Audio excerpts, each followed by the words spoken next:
பேர் வனிதா விஜயகுமார். இன்னைக்கு வரைக்குமே நான் என் பேரை மாற்றினதே கிடையாது. Second caesarean Jovika. அப்போ என் புள்ள மட்டும்தான் அப்படி 4 வயசு. இந்த பக்கம் அந்த பக்கம் இந்த பக்கம் அந்த பக்கம் ஒரு குட்டி விஜயகுமார் மாதிரி நடந்துட்டு இருந்தான் ஹாஸ்பிட்டலில். அம்மம்மா வில் கில் யூ. ஏன்னா அவங்க பண்ணுற ட்ராமா பயத்தில் வந்து நான் சொன்னேன், ஹேவ் அ சாய்ஸ் அப்படின்னு கேட்டேன். யா, நீ என்ன வேணால் லாஸ்ட் நேம் கொடுக்கலாம்.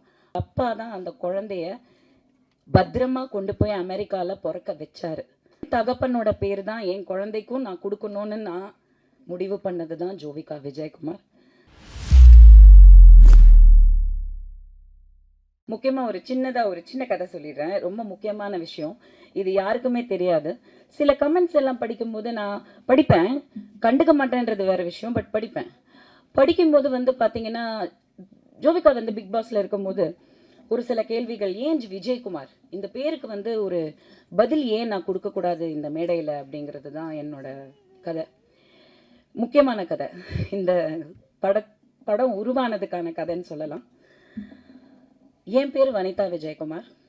இன்னைக்கு வரைக்குமே நான் என் பேரை மாற்றினதே கிடையாது. அது ஏன்னு எனக்கும் தெரியாது.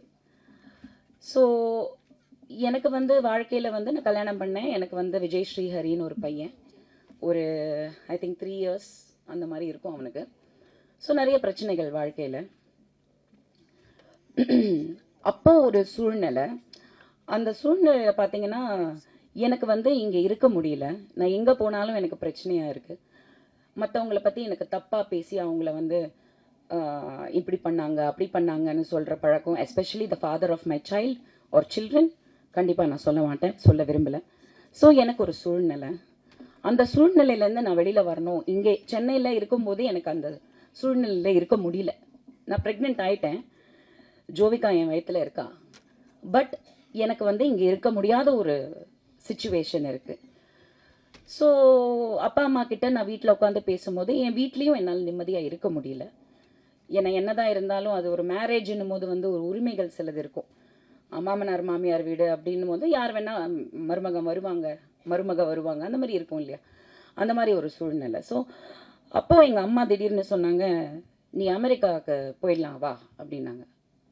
எனக்கு ஒன்றுமே புரியல. நான் குழந்தையில அமெரிக்காலெல்லாம் இருந்திருக்கேன். பிகாஸ் அம்மா அங்கே இருந்தாங்க, ரெஸ்டாரண்ட்லாம் வச்சுருந்தாங்க, நாங்கள் நிறைய வருஷம் அங்கே இருந்தோம். நான் படிச்சிருக்கேன் அமெரிக்காவில். திடீர்னு அமெரிக்காவுக்கு போகலாம் வானா, அங்கே யார் இருக்காங்கன்னு கேட்டேன். அமெரிக்கா இருக்குது, நம்ம போகலாம் அப்படின்னாங்க. அப்படின்னு ஸோ அப்படி ஒரு சிச்சுவேஷனில் எங்கள் அப்பா நான் நிம்மதியாக அந்த குழந்தைய பெற்று எடுக்கணும் அப்படின்றதுக்காக, உடல் ரீதியாக நான் சுகமாக இருக்கணும், எனக்கு எந்த ஒரு காயங்களும் மனசு இதுவும் குழந்தை வயிற்றில் இருக்கும் போது இருக்கக்கூடாதுன்றதுக்காக அப்பா வந்து எனக்கு சப்போர்ட் பண்ணி, நான் என் பையன் ஸ்ரீஹரி அண்ட் வயிற்றில் என் குழந்தை 4 மாதம் குழந்தை, 3 பேரும் ஃப்ளைட் எடுத்து அமெரிக்காவுக்கு போயிட்டோம். ஒரு நண்பரோட ஒய்ஃபு, அவங்க வந்து அங்கே சிங்கிளாக இருந்தாங்க. அவங்களுக்கு ஒரு குழந்தை, அந்த குழந்தை வந்து அந்த ஹாலிடேஸ் டைமுக்கு இந்தியா வந்திருந்தாங்க. ஸோ அவங்க சிங்கிளாக இருந்தாங்க. ஒரு lady, Ratna Velagapudi, I remember her today, thank you ரத்னாக்கா. ஸோ அந்த ஒரு சூழ்நிலையில் நான் போய் தனியாக அந்த கண்ட்ரியில் இருந்தேன். அங்கே ஒரு சில சப்போர்ட் கிடச்சிது. எதுக்கு வந்தேன், எதுக்கு இங்கே இருக்கேன்னே தெரியாது, தனியாக இருந்தேன். ஷகிலாக்கா ஒரு டயலாக் வச்சுருப்பேன் நான் படத்தில், நீங்கள் ட்ரெய்லரில் பார்த்துருப்பீங்க. ஒரு பொண்ணு வந்து வயிற்றில் குழந்தை ப்ரெக்னெண்ட்டாக இருக்கும்போது அம்மா கூட இருக்கிறத விட புருஷன் கூட இருக்கணும் அப்படின்ற ஒரு டைலாக். அது நான் வாழ்க்கையில் அனுபவித்த அந்த விஷயம். அது எங்கள் அம்மாவும் வந்தாங்க, லேட்டர் ஆன் ஜாயின் பண்ணாங்க. ஆனால் அவங்களாலே என்னோடய வலியை பார்க்க முடியலன்னா, ப்ரெக்னெண்ட்டாக இருக்கும்போது ஒரு பொண்ணு தனியாக இருந்து ஒரு விஷயம் அந்த குழந்தைய பெற்றெடுக்கணும்னு நினைக்கும் போது, நம்ம எதுக்கு நம்ம குழந்தைன்றது வந்து நம்ம ஒரு அன்புலையும் ஒரு காதல்லையும் உருவாகிறது தான் ஒரு குழந்தை. அதுக்கான அர்த்தமே இல்லாத ஒரு சூழ்நிலையில் நான் இருந்தேன். அப்போ ஒரு படம் பார்த்தேன், ஒரு இங்கிலீஷ் படம், 9 monthsன்னு ஒரு படம். அதில் இதே மாதிரி ஒரு பொண்ணு வந்து தனியாக குழந்தை பெற்றெடுப்பா. அப்போ நான் அந்த படம் பார்க்கும்போது பயங்கரமாக அழுதேன். எங்கள் அம்மா ரொம்ப அழுதாங்க, கட்டி பிடிச்சி அழுதாங்க. உன் நிலைமை எந்த பொண்ணுக்குமே வரக்கூடாது, நீ குழந்தை பெற்றெடுக்கிற, ஆனால் இந்த மாதிரி ஒரு சூழ்நிலைன்னு. அப்போது ஹாஸ்பிட்டலில் வந்து குழந்தை பிறந்துருச்சு. என் பையன் மட்டும்தான் என் கூட நின்னான், ஆம்பளையா. எங்கள் அம்மா அழுதுட்டு இருந்தாங்க, புரண்டுட்டு இருந்தாங்க, எனக்கு ஏதாவது ஆகிடும் அப்படின்னு சொல்லிட்டு. ஏன்னா எபிடியூரல், ஜென்ரல் அனெஸ்தீஷியா, நிறைய விஷயங்கள் காம்ப்ளிகேஷன்ஸ் இருந்தது. Second caesarean, Jovika. அப்போ என் புள்ள மட்டும்தான் அப்படி 4 வயசு. இந்த பக்கம் அந்த பக்கம் இந்த பக்கம் அந்த பக்கம் ஒரு குட்டி விஜயகுமார் மாதிரி நடந்துட்டு இருந்தான் ஹாஸ்பிட்டலில். அம்மம்மா வில் கில் யூ. ஏன்னா அவங்க பண்ணுற ட்ராமா பார்த்தா அவனே டென்ஷன் ஆகிட்டான். ஷீ வில் பி ஃபைன், அவன் நல்லா இருப்பான், நீ வாய மூடு அப்படின்ட்டு.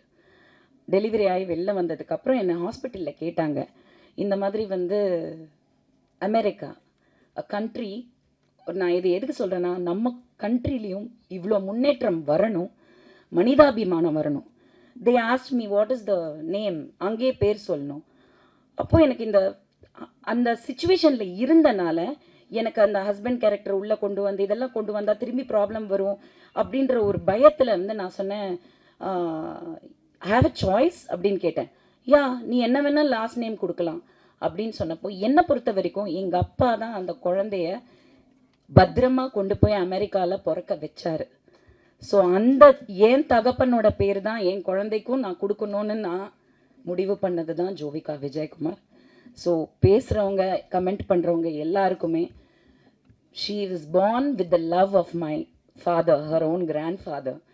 ஸோ கரீனா கபூரையும் அமிதாப் பச்சனோட அபிஷேக் பச்சனோட அவங்க பிள்ளைங்களையும் நீங்கள் வந்து ஏற்றுக்கும் போது ஜோவிகா விஜயகுமாரை கண்டிப்பாக நீங்கள் ஏற்றுக்கணுங்கிறது நான் இதை சொல்லணும்னு நினச்சேன். அந்த குழந்தையே வந்து இன்னைக்கு இதே மாதிரி ஒரு கதையில் ஒரு படம் தயாரித்து நான் அதை இயக்குவேன்றதை நான் நினச்சி கூட பார்க்கல. படம் பார்த்தா அந்த விஷயம் உங்களுக்கு புரியும். So I wanted to tell you the story. Thank you for the time. And I want to thank all my technicians, cameraman, editors. அம்மா எடிட்டர்ஸ் எல்லாம் வந்து எவ்வளோ, ஏன்னா நான் மாற்றிட்டே இருப்பேன், கதையை மாற்றிட்டே இருப்பேன். எடிட்டிங் டேபிளில் நிறைய விஷயங்கள் மாற்றிருக்கோம். So all the technicians, Naresh, Babu sir இங்கே இருக்காருன்னு நினைக்கிறேன். எங்கே இருக்காரு?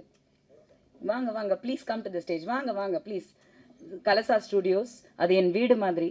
ஸோ அவ்வளோ தூரம் எனக்கு எல்லா டெக்னீஷியன்ஸுமே, எல்லாருமே லிரிக்கல் வீடியோ பண்ணவங்க வந்து எல்லாருமே, என்னோட director team. I want to thank Rajesh Mani, Soumya, thank you. Guru இன்னைக்கு அவனுக்கு உடம்பு சரியில்லை இல்லை, and Jovika, last assistant director Jovika. So அந்த மாதிரி எல்லாருமே ஒரு டீமாக இது பண்ணோம். ஒரு நல்ல அனௌன்ஸ்மெண்ட் ஒன்று சொல்லலாம். சென்டிமெண்டெல்லாம் வந்து சொல்லிட்டேன், இதுதான் உண்மை. அது என் குழந்தை, ஆகாஷ்க்கும் எனக்கும் பிறந்த குழந்தை தான். ஆனால் அவள் பேர் Jovika Vijayakumar. Thank you, I wanted to say that. But முக்கியமாக ஒரு நல்ல அனௌன்ஸ்மெண்ட் நான் சொல்லணுன்னு விருப்பப்படுறேன். சொன்னனால நான் வந்து ஜோவிகா வந்து ஹீரோயின் ஆகிறா. So she has signed 2 films. Sumanth art productions, Telugu industry பற்றி தெரிஞ்சவங்களுக்கு எல்லாருக்குமே தெரிஞ்சிருக்கும். ஒக்கடு, வர்ஷம், தேவி இதெல்லாம் தயாரித்த மிகப்பெரிய நிறுவனம் Sumanth art productions. Only super hit படங்கள் மட்டும்தான் கொடுத்துருக்காங்க தெலுங்குல. ஸோ அந்த கம்பெனி வந்து ஜோவிகாவை இன்ட்ரடியூஸ் பண்ணுறாங்க. 2 படங்கள் சைன் பண்ணியிருக்காங்க. ஜூன்லேருந்து ஷூட்டிங் ஆரம்பிக்குது. ஒரு வெரி பவர்ஃபுல் பியூட்டிஃபுல் ரோலில் எம்எஸ் ராஜு அவர்கள் வந்து இன்ட்ரடியூஸ் பண்ணுறாரு. Is also my producer and my director. So அதை வந்து அவர் இன்னைக்கு வர வேண்டியது, but he couldn't make it because of the shooting விஷயங்கள் அங்கே போயிட்டுருக்கனால. பட் அனௌன்ஸ் பண்ண சொன்னார். So Jovika is become a heroine. Let's give a round of applause. So thank you everybody. Media நண்பர்கள் சொல்லவே வேணாம். முதல்லேருந்து இப்போ வரைக்கும் எப்போவுமே என் கூட நின்றது நீங்கள் மட்டும்தான்.